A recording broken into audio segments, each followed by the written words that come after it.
Hi friends, നമുക്കിന്ന് Kannur cocktail എങ്ങനെയാണ് ഉണ്ടാക്കുന്നത് നോക്കിയാലോ.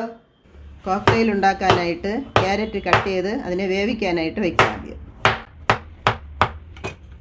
ക്യാരറ്റ് വേകുന്ന സമയം കൊണ്ട് പപ്പായയെ കട്ട് ചെയ്ത് വയ്ക്കാം.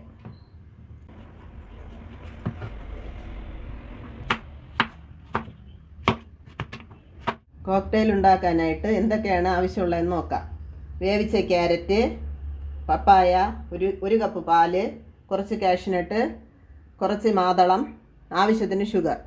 ഇതിനെ ഒരു മിക്സിയുടെ ജാറിലിട്ട് അടിച്ചെടുക്കാം.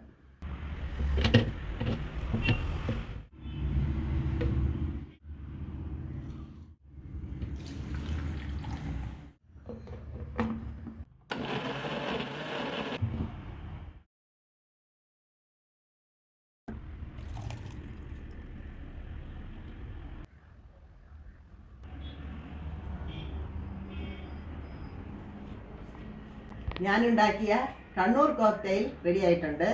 ഇത് നല്ല ടേസ്റ്റിയാണ്. എല്ലാവരും വീട്ടിൽ ട്രൈ ചെയ്ത് നോക്കണം. എൻ്റെ വീഡിയോ ഇഷ്ടപ്പെടുകയാണെങ്കിൽ എല്ലാവരും സബ്സ്ക്രൈബ് ചെയ്യണം. നാളെ മറ്റൊരു വീഡിയോ ആയിട്ട് വീണ്ടും വരാം.